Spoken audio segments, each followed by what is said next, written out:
Hey, what's up, folks? This is day 31 of the Grinding It Up Challenge, and we are about to jump right into another live play session. In today's episode, I'm going to be playing 3 tables of regular 25NL6 max. The bankroll is at $501, so we have 4 25NL stacks to invest into our shot. I'm going to be playing 3 regular tables, and I disabled the auto top up, so we'll be able to keep track of performance and the little shot bankroll. And I'm also going to add up another 25NL zoom table at the bottom right. So let's jump right into the live play. Right, so 8-9 suited, I'm going to defend, and Ace Queen, I'm going to 3-bet for value against the mid stacker. I do flop a gutter, which I think I could potentially check raise, but given that it's such a coordinated draw heavy texture, I feel like I should be check folding here.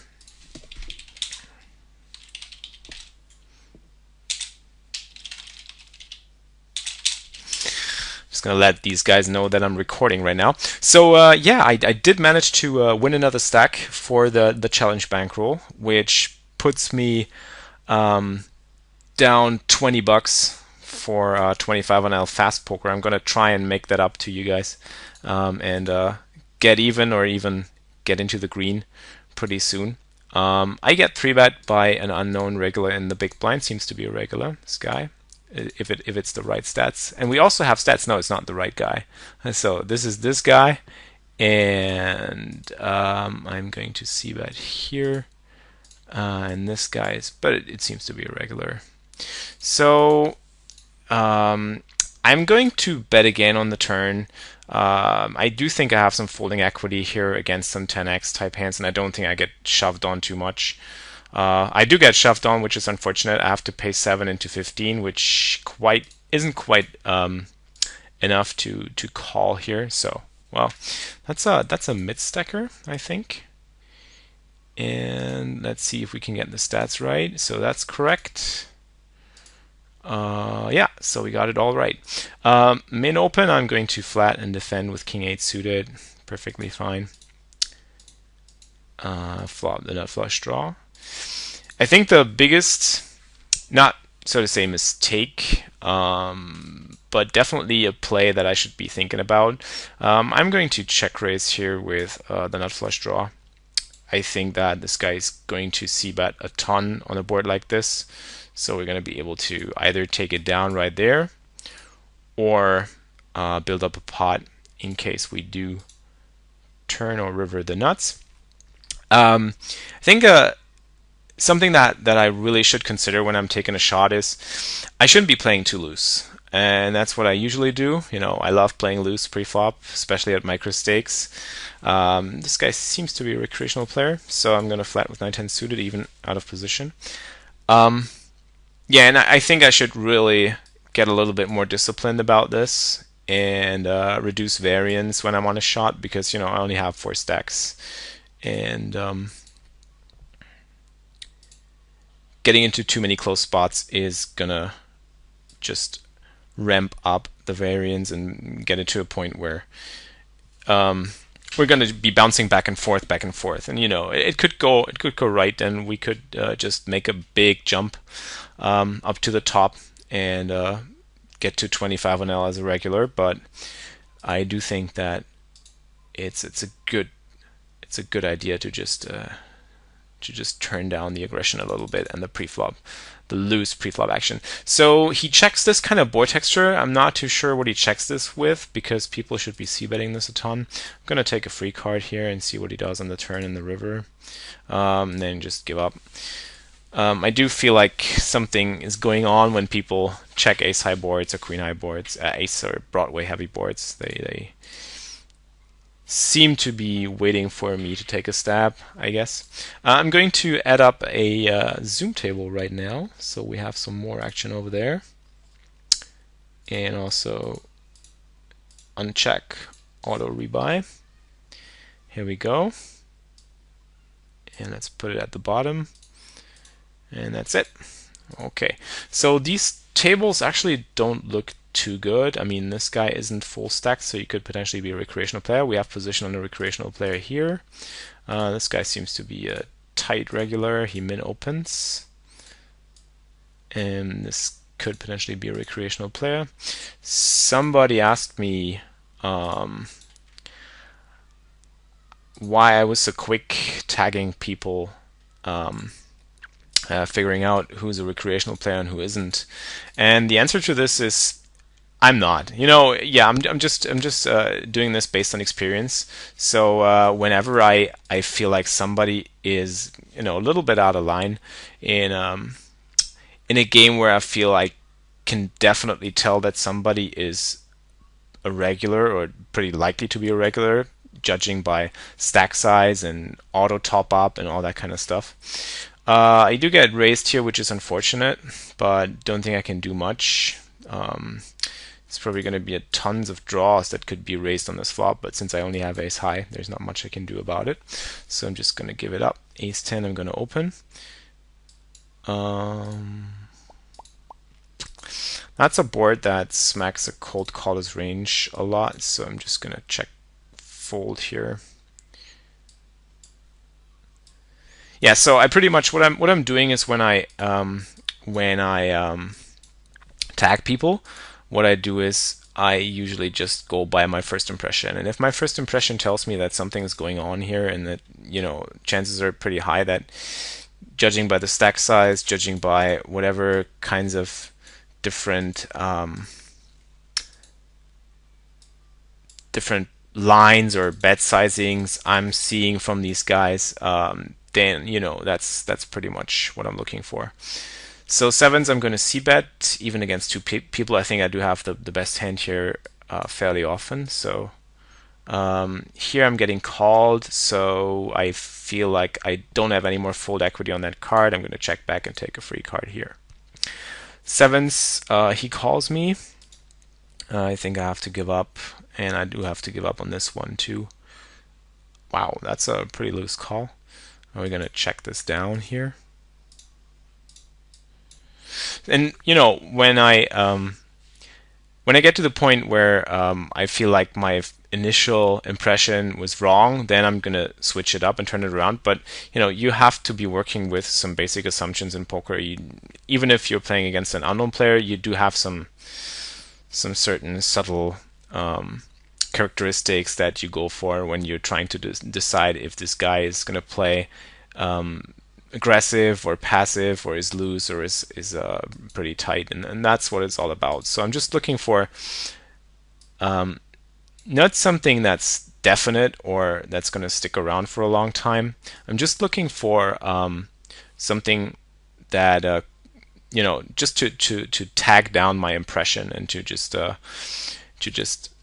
give me the chance to focus on other stuff and just note that that's the first impression that I got from this guy, and that's what I'm going to stick to until he's proving me otherwise. Like until the point where I feel like I have, I could be wrong on this, and this guy could actually be playing a little different. So yeah, I'm c-betting here, ace high on this board. I don't think people are folding much on this flop, and since I have ace high, I feel like checking down is a decent option here. So that's what I'm going to do. C-betting with my queen jack. Don't think that he can call too many worse hands on the turn. I'm gonna call here. I feel like ace high should be a call at least some of the time. Definitely calling, hoping to induce a bluff here. So also betting this one. Not too sure, but I will call. And he actually has trips, which is unfortunate, but when I take that line and when he checks twice and then suddenly bets the river, well, you could definitely have like pocket fives or sixes, but I do expect people to bet those hands on the turn. And and in the end, he's pretty much polarized, and polarized meaning he either has a complete bluff or he might actually also be value betting ace high. I'm going to 3-bet pocket tens here against a short stacker. Also going to be able, or going to be happy to get it in there. I'm going to check this flop actually because I don't think that he can have much. Just gonna hope that it makes my hand look weaker. And now I'm gonna bet the turn, and I can still get the money in by the river, so there's no real drawback to checking. And I can actually check or shove. I think. Well, he can definitely have an 8 here. Shoving or check calling is both fine. I think I'm shoving. I just try and represent the bluff. And well, yeah, he has an 8. That's unfortunate, but I do think there is some merit to value betting this river. You can also check and try and induce a bluff. I did let him get there, so that's too bad, but nothing you can do about this. Otherwise, I really cut my chances to get paid. Doesn't look too good right now, does it? Yeah, we lost a fair bit. So I should definitely top up here or leave some tables. I'm gonna leave the smallest ones, I guess. Yeah, I'm gonna leave that table here, and I think I'm gonna leave that table because it doesn't look too juicy anymore. So we're gonna leave that table, and we're gonna fold to that 3-bet. We're gonna have a look at the results. We lost a little bit so far, not too bad. Back to 480, but we're gonna just auto top up. Whoops. So next hand should be more. I'm gonna call here with ace-9. He's min opening. He seems to be a recreational player, so going for your check call here.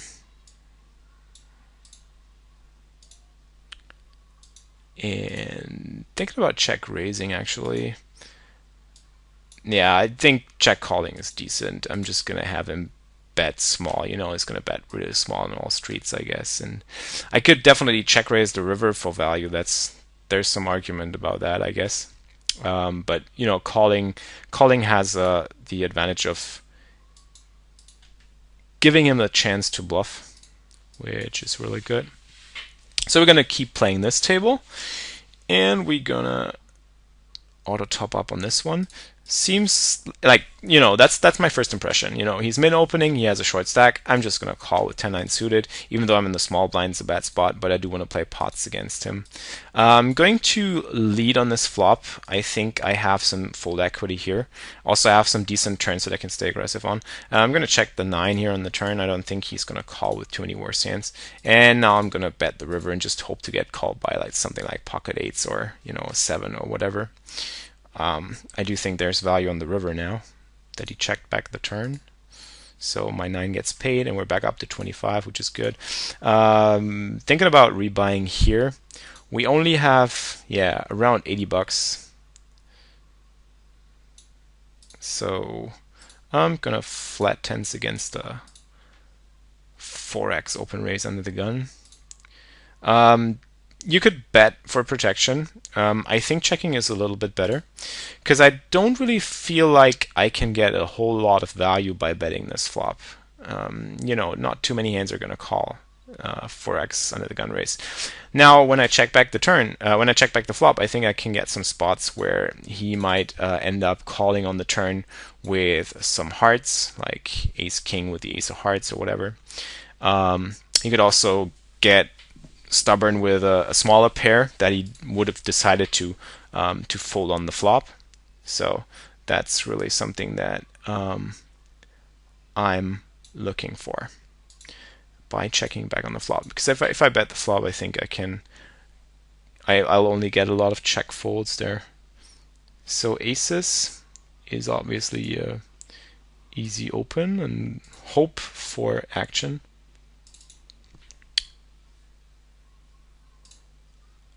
Might be a decent table.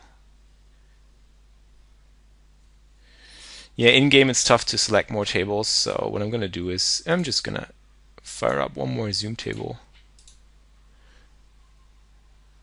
So here we go.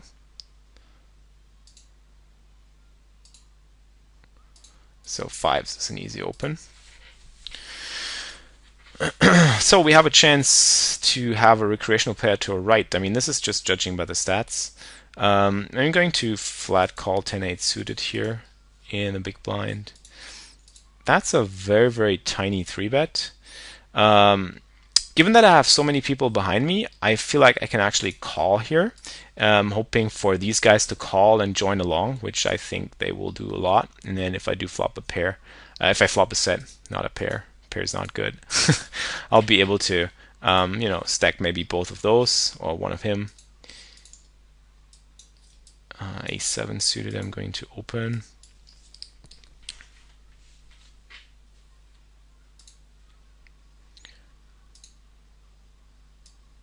I was going to put this down here.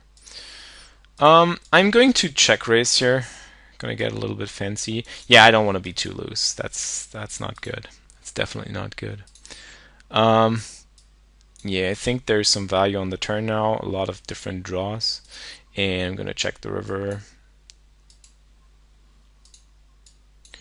It's tough now when he bets this river.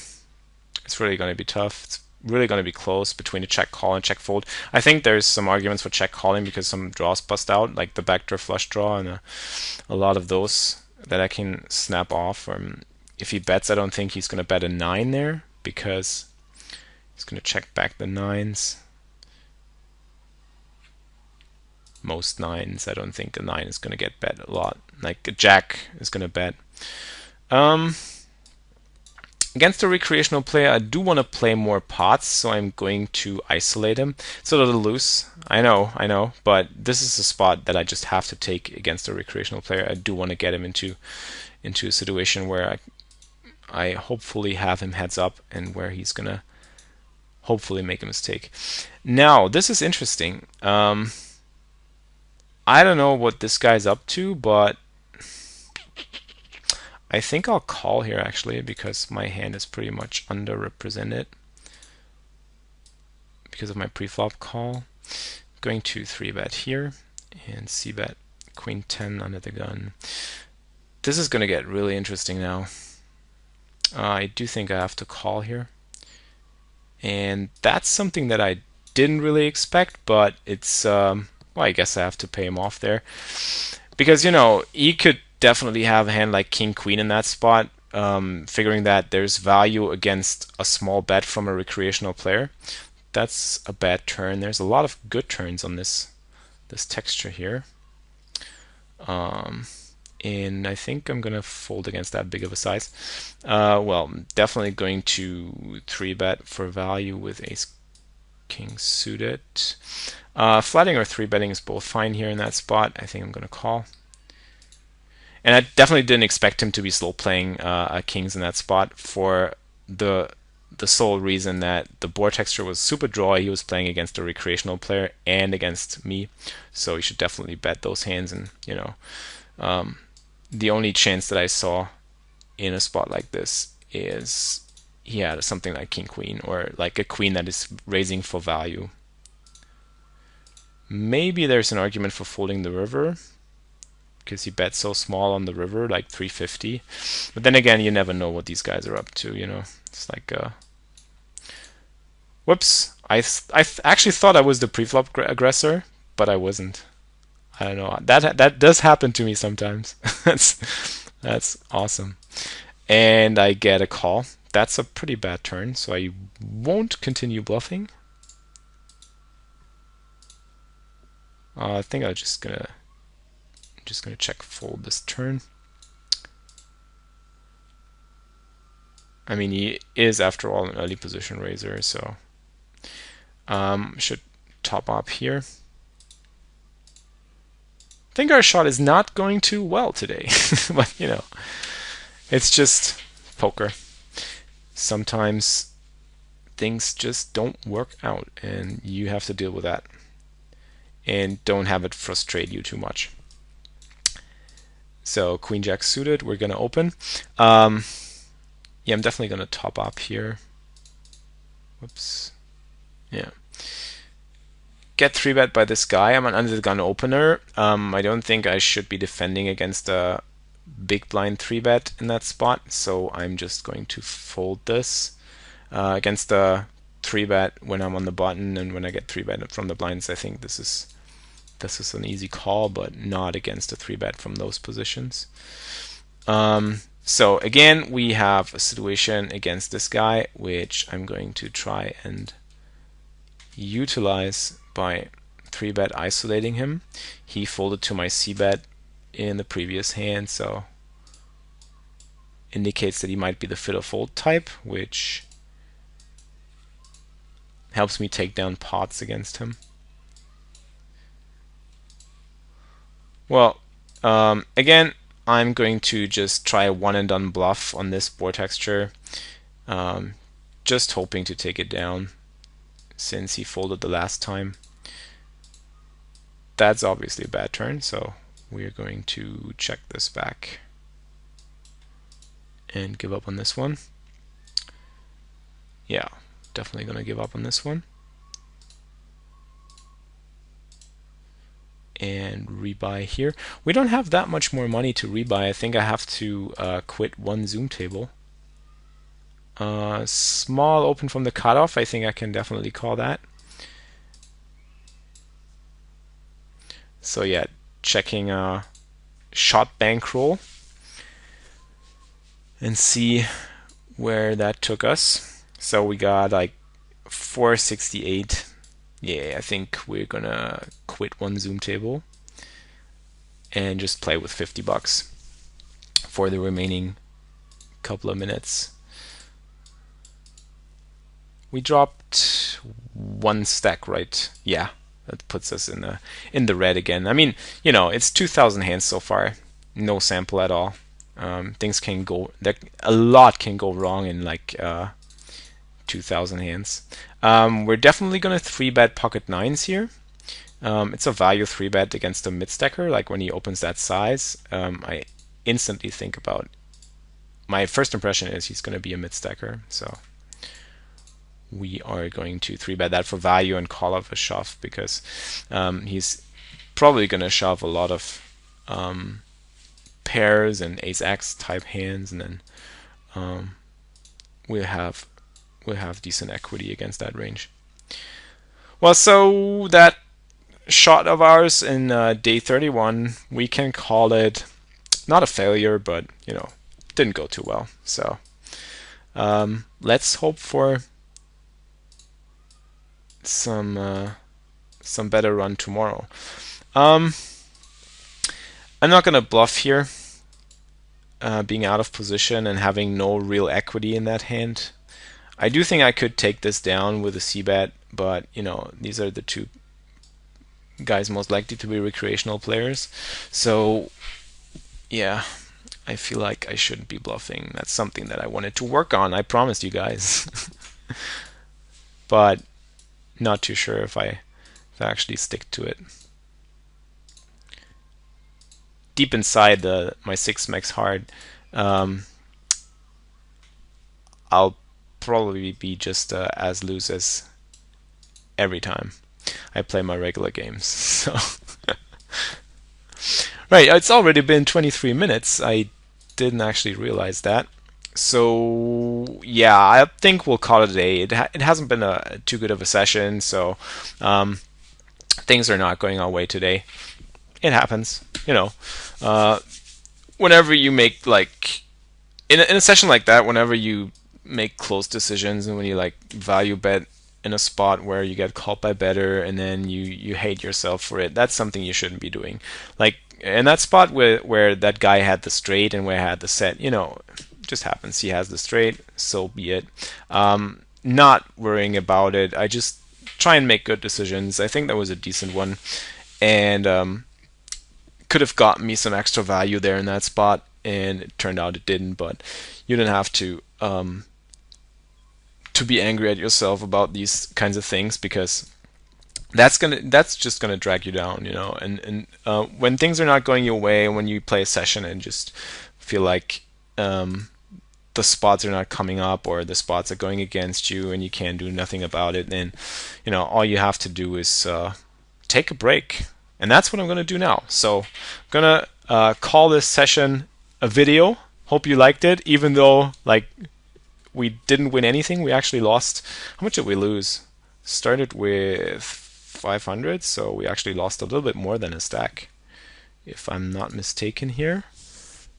So we started off with 420 or something, so we lost a little more than a stack. Yeah, actually we lost more than a stack. Thumbs down. Yeah, so bankroll is back at 467, and we'll keep trying and get our way up to 25 NL and finally crush. And that's what you guys should be doing too. So see you next time.